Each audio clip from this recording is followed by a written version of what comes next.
नमस्कार, आप देख रहे हैं एनडीटीवी राजस्थान। मैं हूं आपके साथ मानसी जोशी। जोधपुर हमेशा से ही देशी विदेशी पर्यटकों के लिए आकर्षण का केंद्र रहा है। ब्लू सिटी के पुराने महल और किले हों या फिर तंग गलियां, ये सैलानियों का पसंदीदा जगह रहा है। इन सब के बीच अब जोधपुर कृषि पर्यटन के क्षेत्र में भी एक नए रूप में उभर रहा है, जहां केंद्रीय शुष्क क्षेत्र अनुसंधान संस्था काजरी ने अपने परिसर में 8 हेक्टेयर के क्षेत्र में 200 से ज्यादा प्रजातियों वाले पार्क को विकसित किया है, जिसे नाम दिया गया है एग्री इको टूरिज्म पार्क।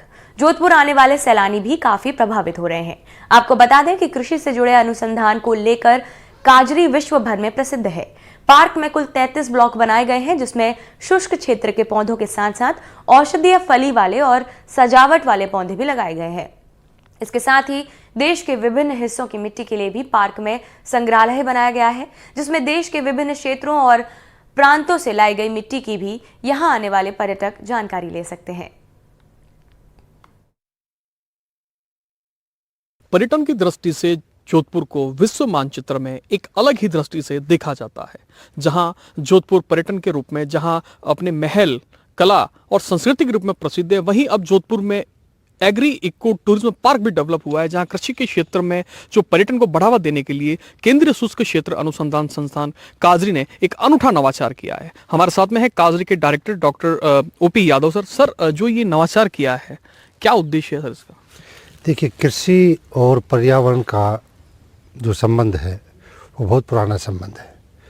पर्यावरण कृषि को प्रभावित करता है, कृषि पर्यावरण से प्रभावित होती है, और इन सब के बीच में जो मिला जुला असर है पर्यावरण और कृषि से आम जनता को जोड़ने का।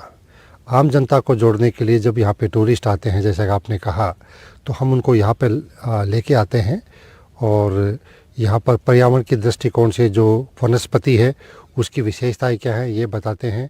मेडिसिनल प्लांट्स हैं, उनकी क्या विशेषताएं हैं, किस तरह से कृषि में नवाचार करके उनका हमने क्या रोल हो सकता है, किसानों के पास भी किस तरह से उनका यूज़ करके उनकी आमदनी में और मुनाफा बढ़ाया जा सकता है।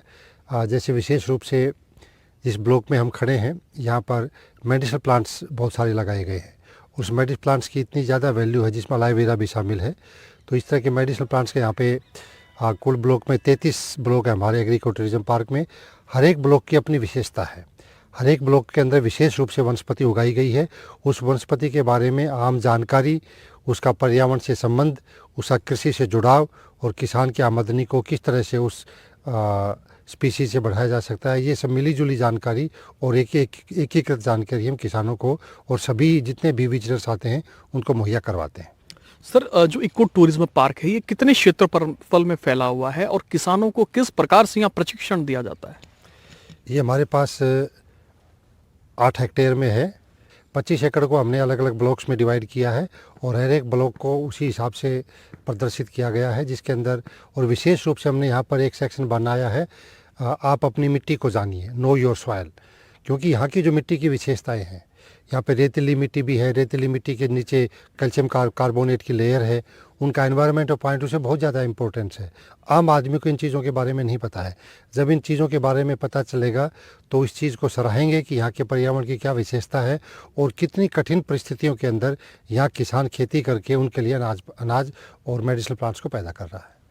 सर, जो किसानों के लिए भी कुछ प्रशिक्षण के लिए भी यहाँ कार्यक्रम आयोजित किए जाते हैं, स्कूली और कॉलेज के विद्यार्थियों के लिए भी एक बड़ा इनिशिएटिव काजरी ने किया है, तो सर उसका क्या शेड्यूल रहता है काजरी की तरफ से उनको प्रशिक्षित करने का? इसमें हम 2 मॉडल अपनाते हैं। जहाँ तक ट्रेनिंग करने की बात है, जब हम किसानों को बुलाते हैं तो क्रॉप के सीज़न के हिसाब से, जब एक बार रबी सीज़न के अंदर, एक बार खरीफ सीज़न के अंदर, जब फसल का सबसे उपयुक्त समय होता है, तब हम किसानों के लिए यहाँ पर किसान मेले, प्रदर्शन, नवाचार दिवस वगैरह मनाते हैं। अलग अलग क्षेत्रों से वहाँ पे किसान आते हैं। पहला मॉडल तो ये है। दूसरा मॉडल ये है कि पूरे देश से अलग अलग राज्यों में किसान यहाँ पर आते हैं। वो अपनी सुविधा के हिसाब से आते हैं। जिस वक्त वो आते हैं, और हमारे संस्थान में उस वक्त जो यूनिट फंक्शनल होती है, उसके अंदर हम उनका भ्रमण करवाते हैं। और इसके अंदर कुछ विशेष रूप से जैसे बागवानी और कृषि वानिकी, ये 2 ऐसे कंपोनेंट हैं जो पूरे साल हमारे पास प्रदर्शन के लिए तैयार होते हैं। और जो एनुअल क्रॉप्स हैं वो हम जिसके सीज़न के हिसाब से उनको दिखा पाते हैं। सर इसको और अधिक डेवलप करने के लिए जो आधुनिक, जैसा कि अभी वर्कशॉप भी चल रही है, तो इसको और आधुनिक करने के लिए, नई जानकारी देने के लिए भी और कुछ विजन रहेगा काजरी का? लगातार हम अलग अलग हितधारकों को संस्थान की एक्टिविटी से जोड़ते रहते हैं, जिसके लिए हम अपनी वेबसाइट, सोशल मीडिया और जो मीडिया के माध्यम से भी हम किसानों के और दूसरे जो हितधारक हैं वहाँ तक ये सूचना पहुँचाते हैं। और सबसे बड़ी सूचना पहुँचाने का माध्यम है वो किसान से किसान का और स्टूडेंट से स्टूडेंट का। आपस में स्कूल्स के बारे में पता चलता है एक दूसरे को, वो उनसे जानकारी लेकर भी हमारे यहाँ पर आते रहते हैं। बिल्कुल।